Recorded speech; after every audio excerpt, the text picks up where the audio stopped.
Bonjour, merci d'être venu donc à cette conférence de presse très importante à mes yeux et surtout aux yeux des personnes qui ont un espoir, c'est d'être soulagées en temps réel. Donc je parle donc de toutes les personnes qui sont atteintes de pauvreté, de précarité, qui sont atteintes dans tout ce qui est inégalité sociale, injustice sociale et la dignité humaine. La dignité humaine, ce ne sont pas deux mots, c'est deux mots. Ça veut dire qu'il faut absolument chez ces personnes qui sont en souffrance, qui sont en détresse, qui sont complètement abandonnées de notre société, qui vivent vraiment dans l'indifférence de la société, il faut trouver des solutions.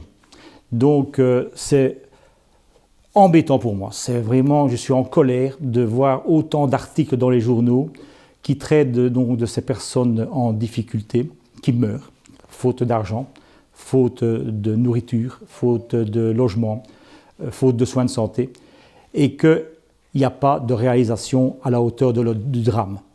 Alors il y a un prix Nobel qui a dit, donc il n'y a pas longtemps, « Fermer les yeux, c'est être complice ». Cette conférence de presse s'adresse à une population, à toute la population, les médias, la politique, mais tous, y compris les lobbies, c'est qu'il y a des gens qui meurent en Belgique. Donc pour moi, la priorité, ce n'est pas l'écologie, c'est le social. Ce sont des gens qui sont vraiment atteints dans la dignité humaine la plus complète. Et à Mons, il y en a 1 sur 5, donc ça veut dire qu'il y en a 20 000. Mons-Borinage, il y en a 40 000. Et en Belgique, on est en millions.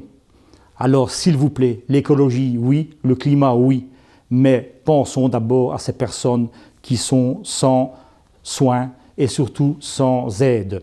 Les jeunes doivent s'occuper de leurs aînés, doivent s'occuper de leurs grands-parents. Ça, c'est la priorité à mes yeux.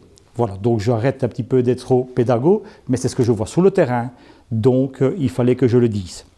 Bien entendu, quand on le dit, Martin Luther King l'a dit, pour se faire des ennemis, pas la peine de faire la guerre, il suffit de dire simplement ce qu'on pense. Et je dis ce que je pense et ce que je vois.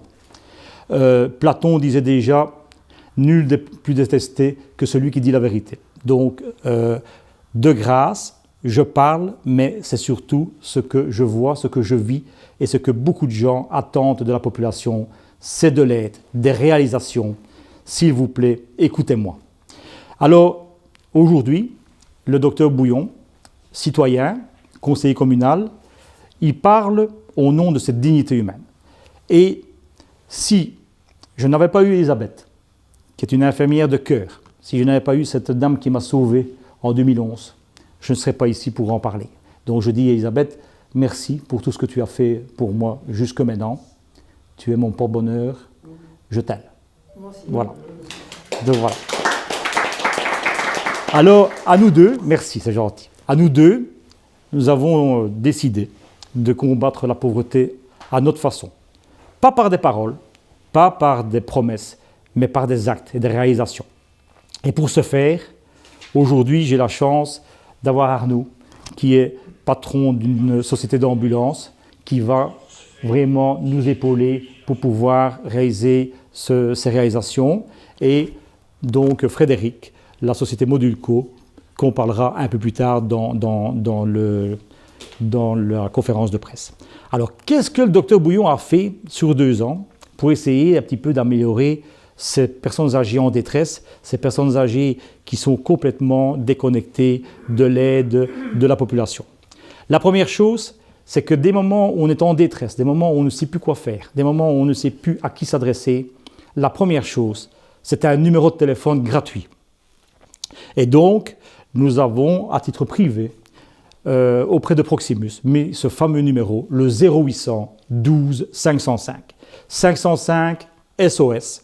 Donc, avec ce 0800 12 505, il pourrait être même utilisé à travers toute la Belgique, mais c'est un espoir pour ces personnes. On forme le numéro et quelqu'un pourrait être au bout pour écouter et mettre en route les services adéquats. 0800 12 505, ça c'est déjà mettre un relais entre la personne en difficulté et les aides qu'elle pourrait avoir. Deuxième chose, le deuxième point, Donc, c'est que, donc, il y a peu, nous avons, grâce à Elisabeth, acquis ce bâtiment, donc, qui est maintenant, ce n'est plus le Lagardère mobile, c'est le Lagardère ASBL, une vraie unité médico-sociale, avec tout ce qu'une personne en difficulté peut avoir besoin en temps réel. Donc, il y a un espace bien-être, il y a un espace colis alimentaire, il y a un espace hébergement, il y a un espace juridique, un espace vêtements, il va y avoir médecin, infirmière, laboratoire, assistante sociale, avocat et aussi même assureur, tout sous le social. Ce bâtiment est complètement à 100% social. Le numéro de téléphone, ce bâtiment, ça c'est déjà du concret, on peut déjà faire du bon travail. Et n'oublions pas qu'autour de ce bâtiment, il va graviter, il va un petit peu être éparpillé tous des bénévoles, dont Martine, je te remercie aussi d'être là aujourd'hui. Hein. Donc un ensemble de bénévoles qui vont pouvoir, un petit peu comme des fourmis, pouvoir nous aider dans ce combat contre la pauvreté et contre les injustices sociales. Le troisième point, ça, c'est notre enfant, hein, c'est notre Lagardère, notre véhicule, c'est le premier véhicule cabinet médical mobile de Belgique, avec médecin, infirmière, mais maintenant, il a grandi, il va maintenant s'associer avec une société d'ambulance, donc, dont Arnaud représente le directeur, donc le NAAB Ambulance, qui va pouvoir aller chercher donc des personnes âgées en difficulté à domicile sans devoir débourser d'argent, mais au moins les soins de santé pourront être à ce moment-là continués. On va pouvoir s'occuper des sans-abri au niveau des territoires et tu peux couvrir plus que Mons grâce à ta société d'ambulance. Donc tout ça va être mis en route. Ambulance, bâtiment, numéro de téléphone, avec ces trois choses-là, on peut déjà faire du très bon travail, des ambulances bien équipées, bien entendu. Donc voilà un petit peu, on est sur l'autoroute. Hein. Voilà. Alors, le quatrième point est un point important à mes yeux, pas toujours facile à faire comprendre, c'est qu'ici, il y aura un espace colis alimentaire. Parce que le samedi, le dimanche, les jours fériés, on tombe quelquefois sur des personnes âgées qui n'ont plus mangé depuis plusieurs jours. On va pouvoir leur offrir un colis alimentaire en urgence pour pouvoir permettre quand même d'avoir enfin un vrai repas. Donc nous avons tout ce qu'il faut ici au niveau alimentaire. Et grâce à la population, parce que la population, on l'oublie souvent, nous avons quand même des bonnes relations en temps réel pour pouvoir dépanner ces personnes sans nourriture. Le cinquième point, dont nous avons la chance d'avoir le fiston qui est coiffeur, donc qui va être le responsable de l'espace bien-être, un sans-abri, une personne âgée à la maison qui serait vraiment dans un problème d'hygiène dramatique, on peut aller le chercher pour pouvoir bénéficier des structures ici de bien-être qui sont quand même baignoires, douches, éviers, et alors tout un ensemble de vêtements qui pourront leur être donnés. Donc l'espace bien-être est important. Alors évidemment, déjà depuis un an, nous avons la première pharmacie solidaire. Ça c'est très important, cette pharmacie solidaire, c'est-à-dire grâce à l'aide d'un pharmacien, nous avons des médicaments non périmés qu'on récolte et qui pourraient sauver une vie en temps réel, mais surtout en urgence. On pense aux antibiotiques, on pense aux médicaments pour le cœur, pour la tension, pour le diabète. Ce sont des personnes qui n'ont pas d'argent en poche, ce sont des personnes qui ne sont peut-être pas en règle de mutuelle, et donc on peut à ce moment-là leur donner un traitement, en temps réel. Ça évite les urgences, ça évite les décès, et donc c'est un médicament pour une vie. Ici aussi, c'était mon rêve et on va pouvoir l'obtenir, là c'est devenu une réalité. Il y a une banque solidaire. Donc ça veut dire que la population maintenant peut venir porter donc des vêtements, une télévision, un frigo, un congélateur, une salle à manger. Ça sera toujours redistribué pour des personnes qui n'ont rien. N'oublions pas qu'il y a des personnes qui sont quelquefois victimes d'incendies ou ils sont dans des maisons, presque le quart monte. On peut toujours aider les personnes au niveau donc, de cette banque solidaire.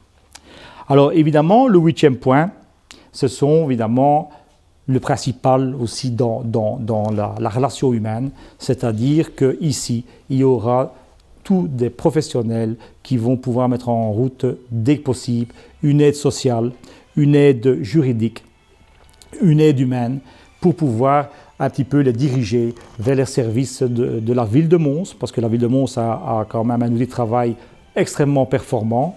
Et donc, grâce à ça, grâce à tout ce travail, le relais va se faire entre une personne en difficulté et les services adéquats. Le neuvième point, ça c'est une première en Belgique, c'est donc un hébergement provisoire, un hébergement transitoire d'urgence sous forme donc d'un module habitable qui va pouvoir permettre d'offrir un toit en urgence à l'extérieur de ce bâtiment avec donc un WC, lavabo, un lit, électricité, chauffage, donc une télévision, ils peuvent avoir des vêtements et c'est surtout adressé à des personnes âgées. Donc voilà un petit peu cette première donc en Belgique aujourd'hui. Nous avons dehors le premier exemplaire, donc un projet. C'est un projet et ce projet va être mis en route avec la collaboration de la ville de Mons.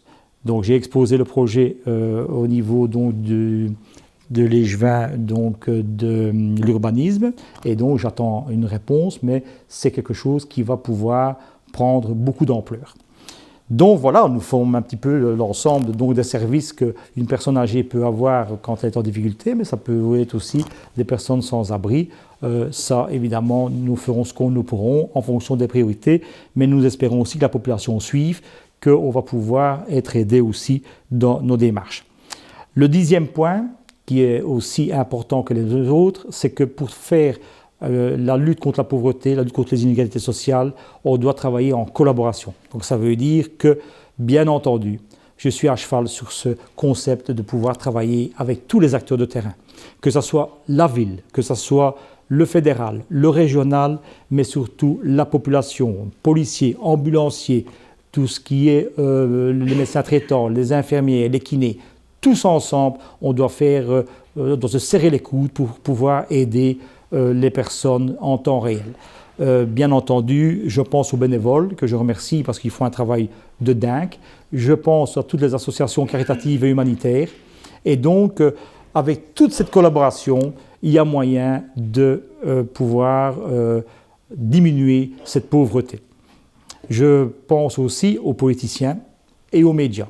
Donc, de grâce, et bien souligner que quand il y a des réalisations, quand on a des demandes d'aide, bien les relayer, parce que c'est en faisant ce travail tous ensemble qu'on va pouvoir endiguer cette pauvreté, mais qui tue des gens, qui rend des gens en détresse, en souffrance, et c'est inacceptable, c'est honteux. Le 11e point, c'est un exemple qu'on a fait, donc ma compagne et moi, c'est que nous avons sorti donc un CD. Un CD donc pour récolter des fonds pour aider justement les personnes âgées et pour aider donc les personnes sans abri dans leur enterrement. Donc n'oublions pas que nous sommes encore dans une société où on qualifie des personnes d'indigents.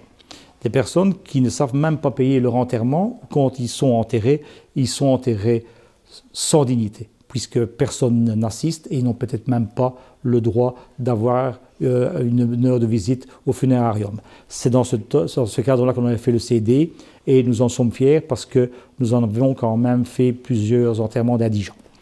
Donc, le 12e point, le doc et son épouse, on est dans un film, Marguerite, donc c'est un film qui va sortir le mois prochain, un film donc au profit du Télévis.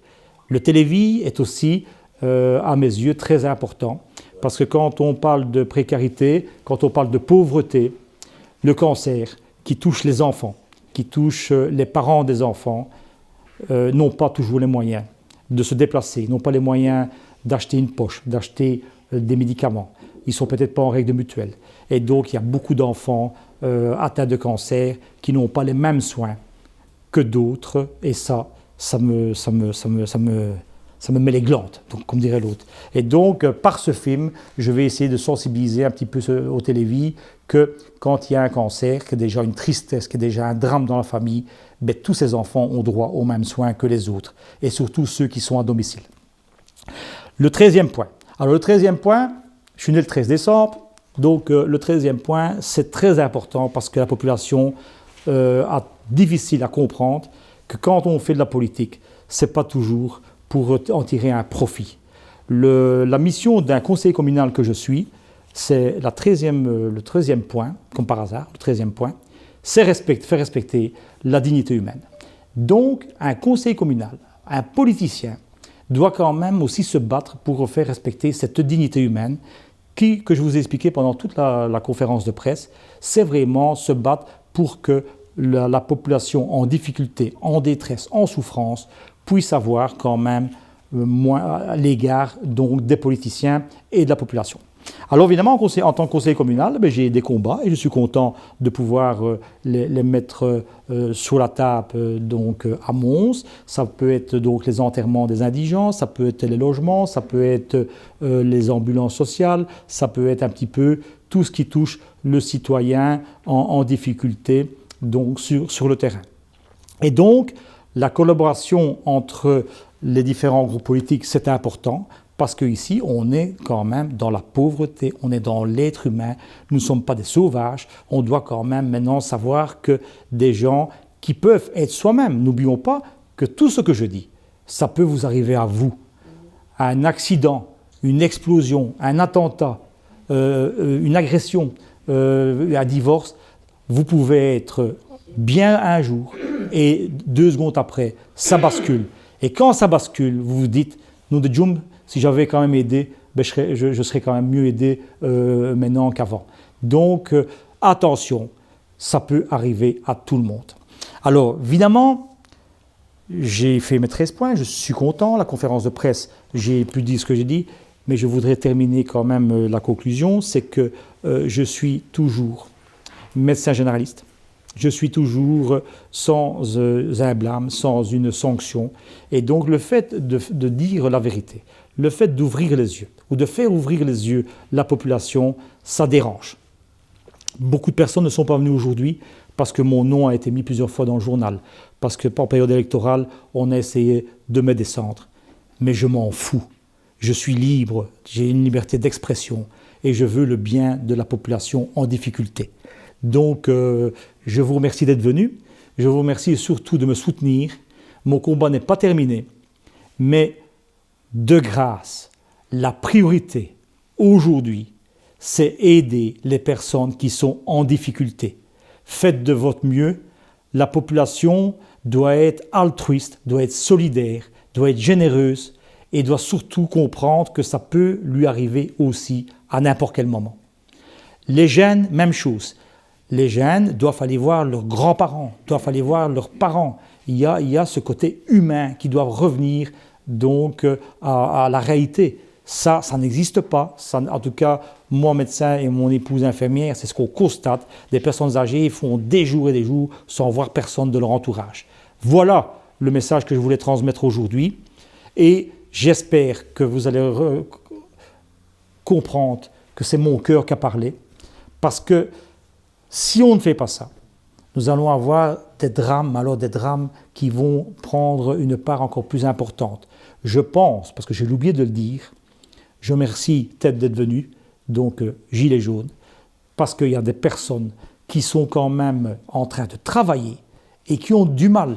Ça, c'est un combat que je mène aussi, l'abus des huissiers de justice, l'abus des administrateurs de biens, qui font que les personnes travaillent sans pouvoir dépenser leur argent parce que leur portefeuille est vide à partir d'un certain jour du mois.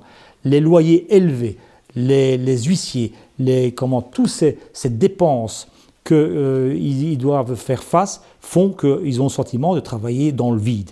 Et ça les rend aussi en souffrance, ça les rend aussi dans une atteinte de la dignité aussi. Donc même les gens qui travaillent ont du mal d'assurer les deux bouts. Et donc voilà le message que je voulais transmettre. Je n'en parlerai pas plus parce qu'après je vais un petit peu aller en longueur, mais le message il est là. Aidez les personnes en difficulté, aidez-nous. Nous avons besoin d'aide, nous avons besoin de subsides, nous avons besoin de dons parce que ce qu'on reçoit, c'est pour le donner. C'est pour pouvoir faire comme ceci, pour pouvoir avoir plusieurs habitations pour pouvoir aider les gens en temps réel. Et quand je dis les gens, c'est des gens de cœur que je parle. Donc c'est vraiment aider la population. Je vous remercie. Si vous avez des questions, je suis à votre disposition. Arnaud est là, Monsieur Frédéric est là.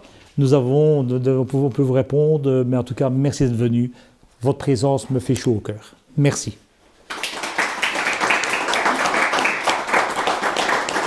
Merci.